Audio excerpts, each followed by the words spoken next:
എല്ലാവർക്കും നമസ്കാരം. New Maestro വാസ്തുവിലേക്ക് എല്ലാവർക്കും സ്വാഗതം. ഞാൻ രാജേന്ദ്രൻ.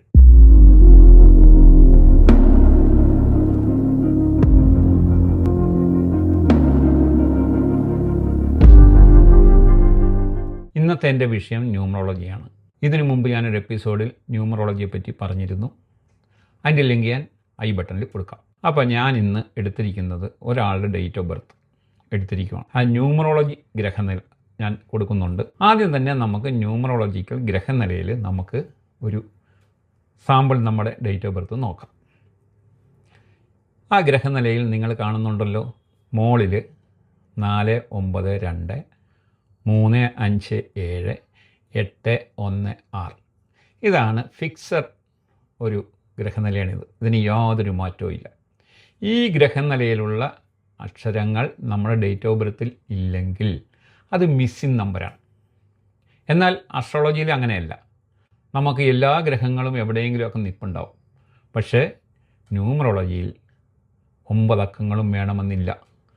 നമ്മുടെ ഡേറ്റ് ഓഫ് ബർത്ത് മാത്രമേ ഉള്ളൂ. അപ്പോൾ ഞാനിപ്പോൾ എടുത്തിരിക്കുന്ന എക്സാമ്പിളായിട്ടുള്ള ഗ്രഹനില 21/6/1984. അപ്പോൾ 21, അപ്പോൾ 2ൻ്റെ സ്ഥാനത്ത് 2 എഴുതി, 1ൻ്റെ സ്ഥാനത്ത് 1 എഴുതി. നോക്കൂ, നിങ്ങൾ ഇതിനകത്ത് നോക്കിയാൽ നിങ്ങൾക്ക് മനസ്സിലാവും. അതിനുശേഷം 6ൻ്റെ സ്ഥാനത്ത് 6 എഴുതി. അതിനുശേഷം വീണ്ടും 1ൻ്റെ സ്ഥാനത്ത് 1 കൂടി എഴുതി. വീണ്ടും 9ൻ്റെ സ്ഥാനത്ത് 9 എഴുതി. 8ൻ്റെ സ്ഥാനത്ത് 8 എഴുതി. വീണ്ടും 4ൻ്റെ സ്ഥാനത്ത് 4 എഴുതി. അപ്പം നമ്മൾ മൊത്തം കൂട്ടിയപ്പോൾ നമുക്ക് കിട്ടിയ 31. 31 എങ്ങനെ കിട്ടിയെന്ന് മനസ്സിലായല്ലോ. 21 2 + 1 + 6 + 1 + 9 + 8 + 4 എല്ലാം കൂടി കൂട്ടുമ്പോൾ 31 കിട്ടും. 3 1 4. അപ്പം നമുക്ക് 4 2 പ്രാവശ്യം വന്നു. ഒന്ന് നമ്മുടെ 84ൻ്റെ ആ 4ആണ് ഒന്ന് ആദ്യത്തേത് കിടക്കുന്നത്. ഇനി ഈ 21 എന്നുള്ളത് നമ്മൾ ആദ്യം എഴുതിയത് 2 1 ആ 2 1 കൂടി കൂട്ടുമ്പോൾ 3 വരുന്നുണ്ട്. ആ 3 നമ്മളിവിടെ എഴുതി. അപ്പോൾ നമുക്കിതിനകത്ത് മിസ്സിങ് നമ്പർ എന്ന് പറയുന്നത് 5ഉം 7ഉം മാത്രമേ ഉള്ളൂ.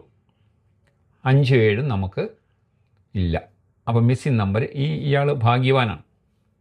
3 ലൈൻ ഇങ്ങനെ ഫുള്ളാണ്. അത് നമുക്ക് വേറൊരു എപ്പിസോഡിൽ ഞാൻ പറയാം.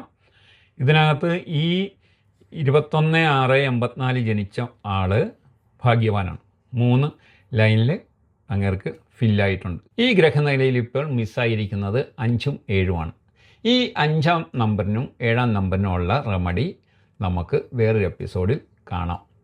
ആ സമയം ഞാൻ അതിനെപ്പറ്റി വിവരിക്കുന്നതാണ്. ഇന്നത്തെ ഈ സബ്ജക്റ്റ് നിങ്ങൾക്ക് ഇഷ്ടപ്പെട്ടിട്ടുണ്ടെങ്കിൽ തീർച്ചയായും നിങ്ങൾ ഷെയർ ചെയ്യണം, ലൈക്ക് ചെയ്യണം, കൂട്ടുകാർക്കെല്ലാം അയച്ചു കൊടുക്കണം. എല്ലാവർക്കും ശുഭദിനം നേർന്നുകൊണ്ട് ഞാൻ ചുരുക്കുന്നു. നമസ്തേ.